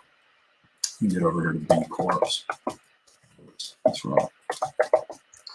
Man, I'm retarded. There we go. B Corp. There we go. Let me pull the screen up so I can show you. One of them is a B Corp. Stories of people. Look at this pop up. Before you can even get to their gobbledygook bullshit, you've got to go through the whole business and get involved. Remember what I said when you want to sell something that people feel guilty for not having been a part of? Stories of people using business as a force for good. Or should I say, stories of people using business as a force for good, right? Get started on that. No. Wait, let's go back. We've got this stupid scroll through thing. Let's go look. So B Corp, everybody who's involved in business, you've heard of like, LLP and LLC, and you've heard of like S Corp and C Corp, right? Sole proprietorship and all these kinds of things. Well, I don't know, somewhere in the neighborhood of about in the last 10 years or so, they came up with this idea that they were going to have B Corps.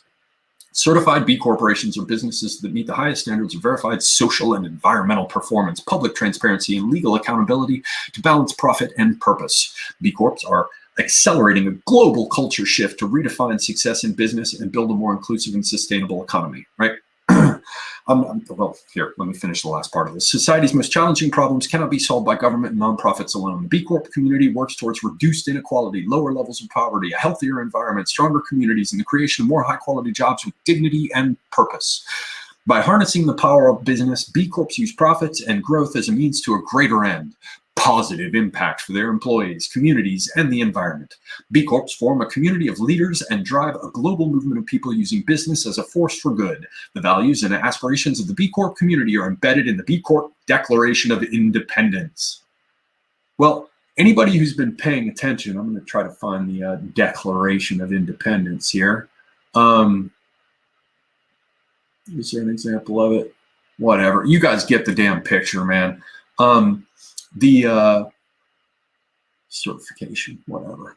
The point is that, as you know, corporations are really, they're two things. There are only two things. Let me just jump over here so you can see my face as I fulminate. Close this there. B Corps are basically two things. They're a shield from any corporation. Sorry, corporations are two things. They're a tax entity, which means they're the thing that appears on the government's radar in terms of how to take your money and how much of it to take. That's it. The other thing that they are, and that's it, is a shield for liability, legal protection. That's it. And they're at the core of the idea of the dead hand of the past, or any entity that stands, institution, institute, stand, the idea of something upright like Solon's laws on their rotating cylinders, or a raised stele with the Code of Hammurabi, the idea of something that stands across generations and so shapes behavior across that period of time.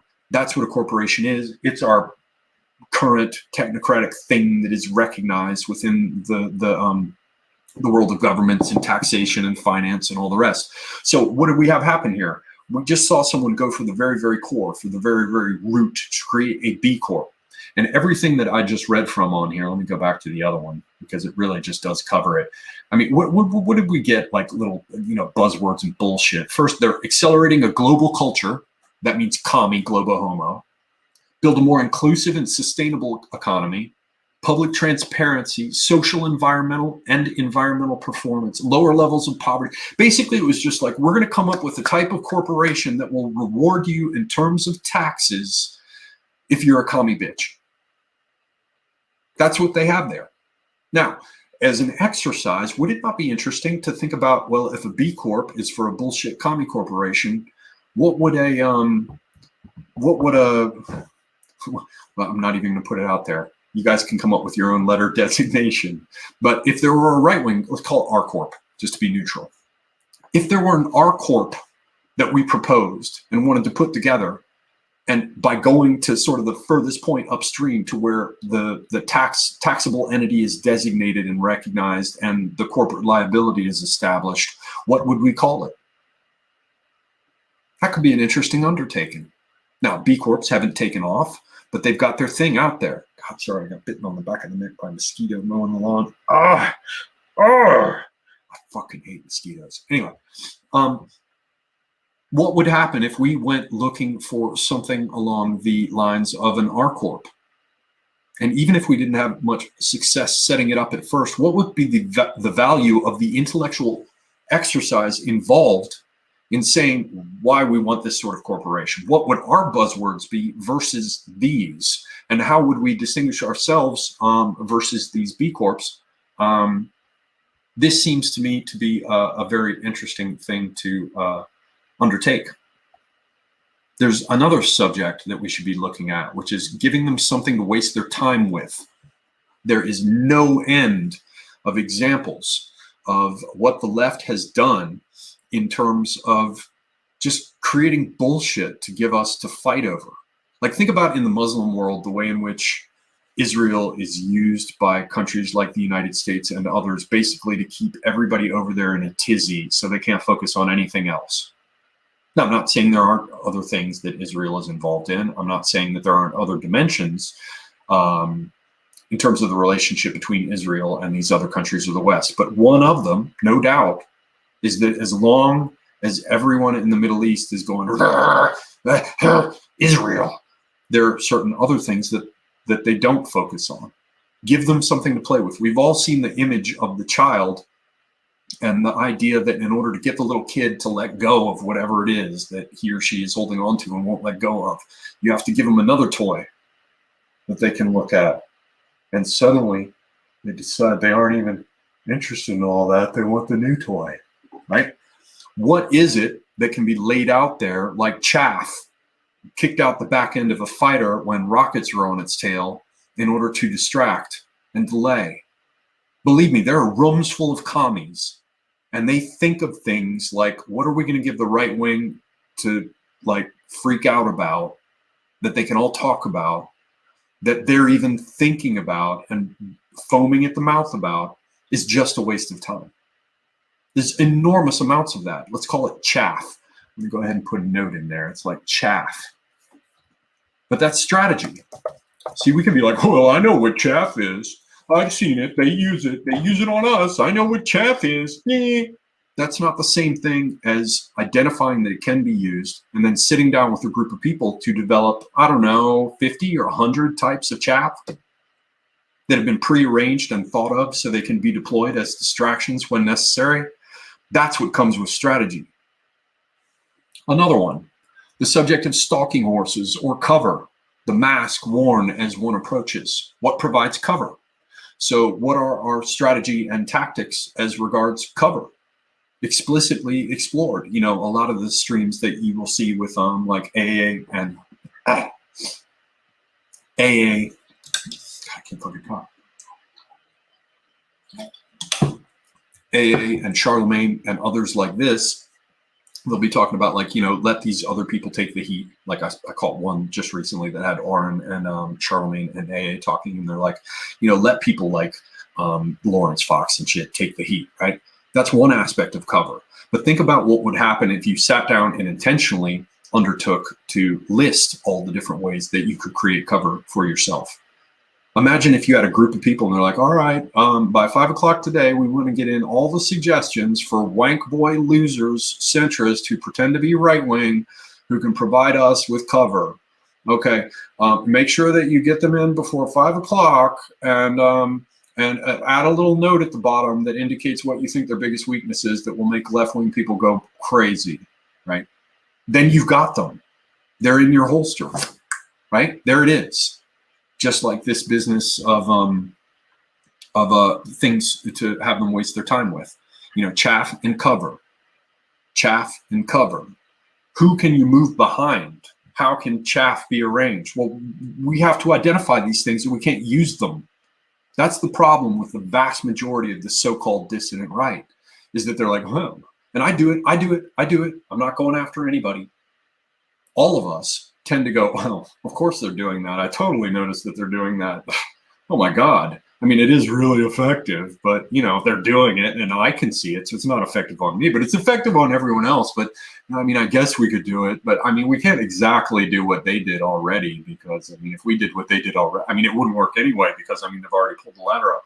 It's just, there's a difference between talking about what they're doing and coming up with your own versions as collaboration in workshops designed to have output to arm people in the war of ideas so that they can use them civilly and lawfully. The beautiful thing about the dimension of what really is unrestricted warfare that we are talking about is that it's all legal, especially if we do all of it in public, which is what I'm recommending.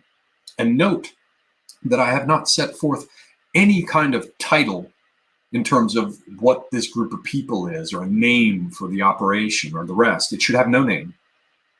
No name. This is just people cooperating in order to come up with good ideas that anybody, it's open source. Think of it as open source dissident right thinking. It's free for anyone to use. There it is. So some other ones. This is one I really like, is two against the middle. And I've just been looking at this. I threw this out there to Yiz. And I don't think anybody got it, you know, probably not surprising. Not that there's anything wrong with Yiz or anybody else. It's just that I didn't entirely explain it. But let's go over here, take a look at two against the middle. Everybody knows this meme. This meme is basically the bell curve meme, right? So you see stuff like this. You know how the high IQ people get together with the low IQ people, and you got the midwits in between who just don't matter, right? This is a very common meme. But this is a strategy. Let me go over to the other one. That's the best one to end on. This is more than just a way to mock. This is quite a bit more. This whole set of memes, I mean, you've got Stirner over here on the side, and you know, these other figures, you know, morality. Anyway, you get the point. I don't need to unpack this one. Actually, let me go back to the easy one. This is not just a joke. This is a strategy. This is an attack on the middle. The hypersensitive middle class, the hypersensitive middle class that is absolutely terrified by the idea that that they would be called out publicly, that there could even potentially be social shaming, right? This is a middle class that is horrified by the notion that they might get called out publicly and shamed. And I'm sorry, I just had my notes on that screen. I had to pull them over here to see if I can get the good. There it is. So you pit two ends of the curve against the middle. So in this case, the meme format itself is the message. And what's so interesting is every time somebody makes a joke with this meme format, they're implicitly spreading the underlying message. It's like I used to talk about with true or false tests, right? What's important isn't whether or not X, Y, or Z question is best answered as being a T or an F for true or false. What was most important about those tests is that every time they were given, they reinforced the impression on the part of the students that any given thing that was asserted could just readily and neatly be attributed with finality as being either true or false.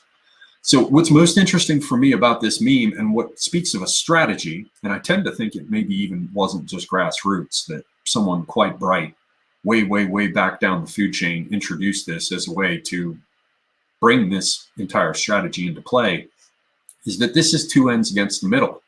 I mean, that's the theme in all of these memes that we see, is that the really stupid and the really smart actually have things in common. And who is it that's left least, last, lost, and loneliest in the middle like a moron? It's the middle class. And so I think there's quite a bit going on in potential with this idea of the two ends against the middle. The middle class is the target of derision, which it's well well-deserved, long-deserved, and the middle class is the very one most susceptible to public opinion and censure. So if their betters mock them in one context, that's bad. If the people over up at the high IQ end of the range make fun of them, well, that's bad. But I've seen myself having a fairly high IQ that for most of these midwits, you're just another type of short bus person. And they find ways to imagine that you really don't know anything. That's where terms like autist and nerd and all that came from. It's basically just middle class normies trying to come up with some way to dismiss people who are far, far more intelligent than they are. But if you come at it from the other direction, if their lessers mock them in just the right way, I want to characterize that part, or I'm sorry, specifically emphasize that part.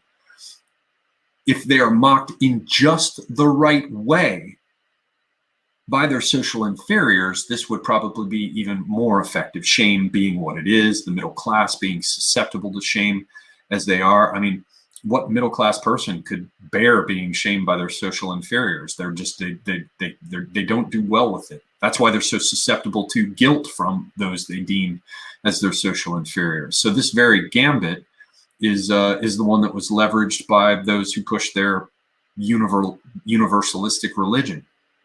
The social inferior claims mistreatment, which shames the midwit. The midwit then grovels in response. So anyway, the point is we can use this against them. Elites and dullards against the middle is a strategy with enormous promise. So this is just, again, I'm illustrating a few of the ways that I could come at this. Now I've got only 15 minutes left, and I want to take a few questions. So I think I'm going to have to cut this off. I wanted to cover some stuff about long-term strategy, generational strategies, crisis anticipation. I wanted to look at audience targeting in general. I wanted to look at particularists and grappling with universalism as a universal drive, how to handle that.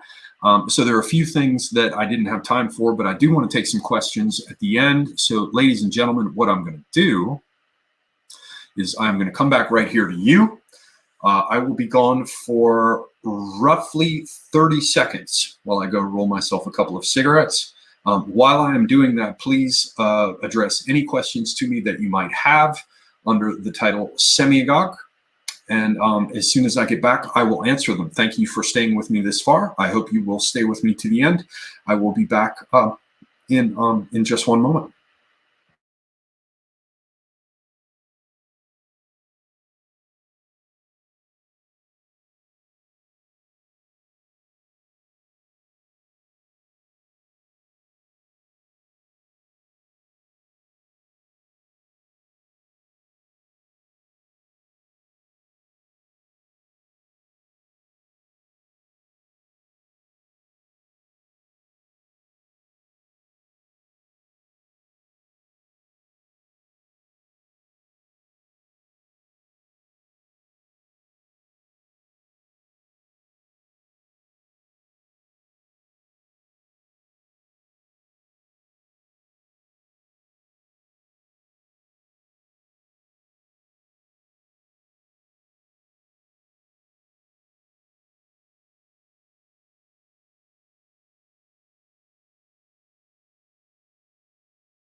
All right, what do we have here?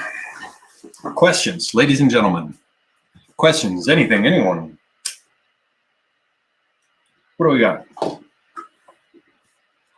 Let's scroll back through this and see if they're just large amounts of abuse for me.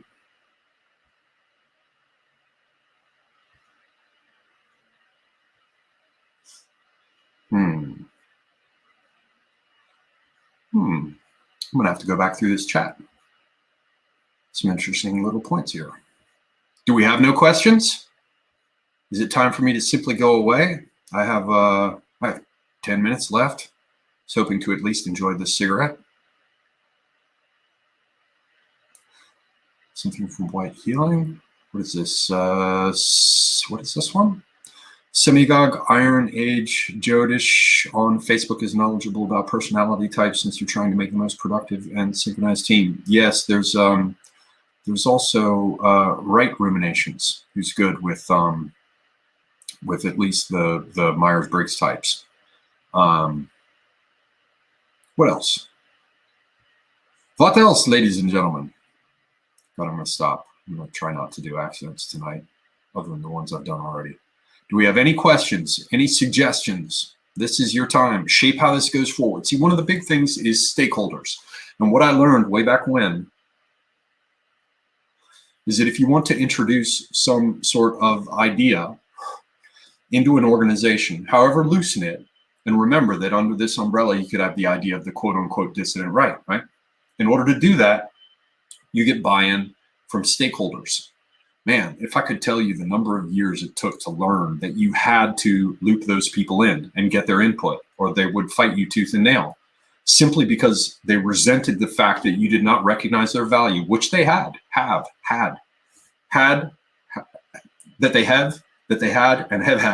right? Those people are stakeholders for a reason, because certain people follow them and listen to them. And if you want to come in and say, well, the dissident right's going to do this, and they're like thinking to themselves, well, wait a minute, I'm part of the dissident right? There are actual groups. There's AA has his own thing. They're all classical liberals, everyone, all classical liberals, right? There are other groups like Frody doing Schizoforum, right? Or Greg Johnson with Countercurrents, or Jason Kona doing his thing. I mean, I've named a bunch of them. Tim Murdoch. I mean, there are many, many, many more. Distributist, Charlemagne's got his own crew. Everybody, they all have their own thing. They are all stakeholders. And so the important thing that you have to do is bring them in to be a part of creating it. So I don't plan to tell people what to do. I think the issue is to get them together and have them create it. And I will act like, what did Socrates call himself? A midwife of ideas. Although hopefully I won't get to that point where Socrates talked about giving birth to a wind egg, which I think is a polite way that most people miss in the ancient Greek of saying that half the time all he gives birth to is a fart, because the people he's working with aren't of proper quality. But anyway, let's see, what do we have for questions here? Charlemagne says, what do you think the biggest point of struggle will be in trying to cooperate? Well, I mean, but the major point is going to be the one that we've seen so many times before, which is that the type of personalities that gravitate towards the right are those who are willing to stand up in the face of the strong winds of opprobrium that strike them from those who are more sensitive to the views of the herd. And so they have to be people who just, by their very nature, they're like, fuck you. That's the hardest thing. It's the whole dimension of cat herding. But actually, once you start talking to those people, they're all right. They're all right. I like them because they have more in common with me. But the biggest challenge is cat herding and people feeling like they have an investment. Also, occasionally you'll get the kind of thing where people, they've just for so long been used to saying, no, that won't work, that all you're going to get is a bunch of people saying, no, that won't work. And, you know, as I said, in this respect, because I know how to do this thing, and I do, if I'm facilitating that type of workshop, I'm going to press the eject on someone who's a net negative. It doesn't work. Hopefully, I will be able to pick people, because that's on me. It's my fault if I get the wrong mix of people in a room. That's where like somebody like AA is brilliant. You know, people who, that's not saying it's the only talent that AA has, but someone who identifies different people and brings them together in conversations to get their specific mix. It's a very particular talent, and it's a very, very valuable one. I worked with one guy who was like that, who's very good at that. But yeah, cat herding is probably going to be the biggest challenge. I had a question from Ash about face masks. It doesn't bear on this specific conversation, so I'm going to go ahead and put that on hold. Nothing personal, Ash, but I want to keep it focused on this. So if anybody tunes in because of the title on this video, even the end in the question section, contrary to my normal behavior, I want to keep it focused on this thing. PJR is asking about aesthetics. Yes, I did one on aesthetics with John D. and Pharaoh, both excellent gentlemen. You can find it some weeks back. Again, I want to stay focused on this topic.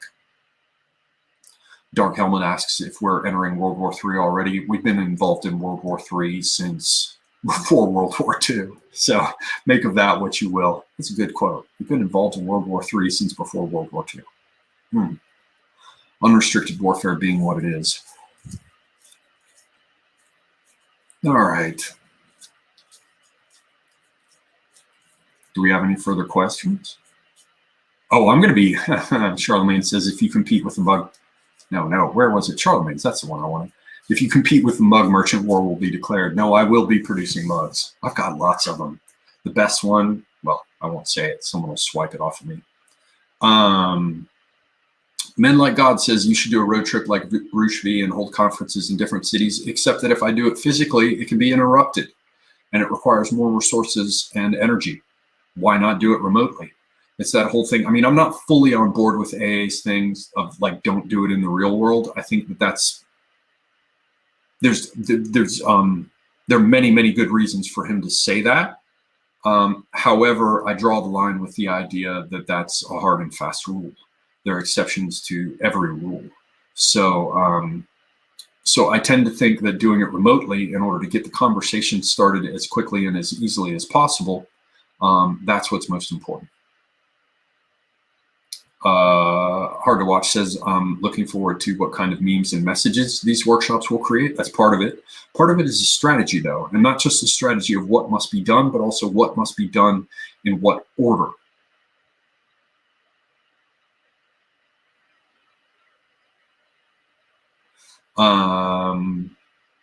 Comment Removal Crew says, Semidog, what do you think about moving into the physical products realm to generate income? Well, that's interesting and that's cute. And I'm going to be trying to sell my own things. I mean, you saw, buy my books, motherfuckers, buy both my books, right?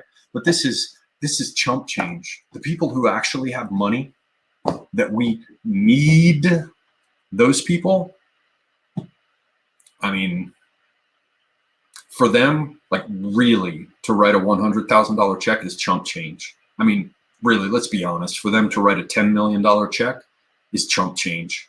Now they're going to expect to get what they paid for. Remember, what are they buying? If we go to them and say, look, you should support us and fund this, what are they buying? What are they buying? That's what I learned in lawsuits that I was trying to hammer on before. You know, what are they really buying? And if you have nothing else to get them to buy from you, as the left has taught us, the one thing that you can convince them they should buy is peace of mind, if nothing else. Now that's a last recourse, but it is one of the approaches that can be taken. White Healing says, are the workshops effectively the panel of streamers? Yes, because all of it's going to be public. Nothing that is a part of this project is not going to be open to public scrutiny. It's all going to be done publicly, just like this live stream. Nothing should be hidden. I think there is nothing more dangerous than trying to be secret squirrel about anything. Everything should be done lawfully and civilly, in the open, in public. There are no secrets. There are no white supremacist organizations. There's none of that. Everything is done out there in the open. Charlemagne, I'm trying to keep this on topic, man. Your air conditioner is currently malfunctioning. I am very, very sorry to hear that, my friend. The only and I think without doxing you, all I'll say is I think you're in a place that's hotter than where I am. You're basically where you are. You're screwed, dude. It's like going out. Well, I won't say that. If I do the slang and the terms, that'll give it away. You need to you need to hang wet towels around your room so the evaporation will cool it, man. Otherwise, you're screwed, brother. All right, what else do we have here? Do we have any? We have nothing. Do I have last for one?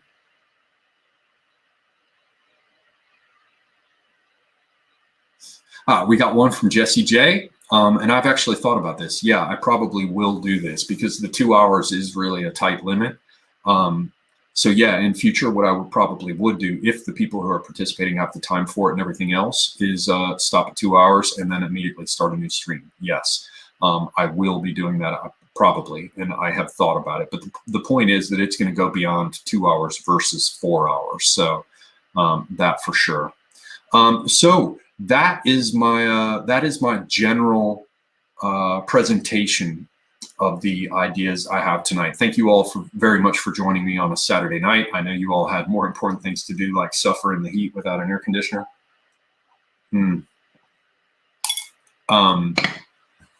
Please do go out. Some of these people that I have mentioned, Academic Agent, Pharaoh, Jason Kona, Horace the Avenger, Tim Murdoch, as I said, Aaron McIntyre, Charlemagne, Josh Neal, who recently did a book. I recommend you guys check it out. Maybe throw him some support because he was canceled bad. Others, like I said, Prudentialist, Otto Poll, and some other names that I'm not remembering right now because I just didn't have time before I started the stream to get them up on the list. But please do support them. And you'll be seeing more of this. Until next time, I am Semiagog. And God, man, I just passed it. I just passed the 2 hour mark. I am Semiagog, and I am out.